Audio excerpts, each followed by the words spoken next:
এখানে দুইটা মঠ ছিল, সতীদাহ মঠ দুইটা ছিল। একটা নদীর ভাঙনে সেটা বিলীন হয়ে গেছে, আর ওইটা আছে এখনো।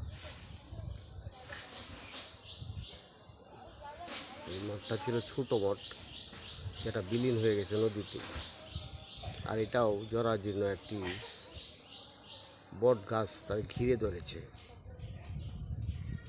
দেখতে পাচ্ছেন এই যে গুড়ি, মানে নিচ থেকেই এটা বট গাছ জন্ম নিয়েছে।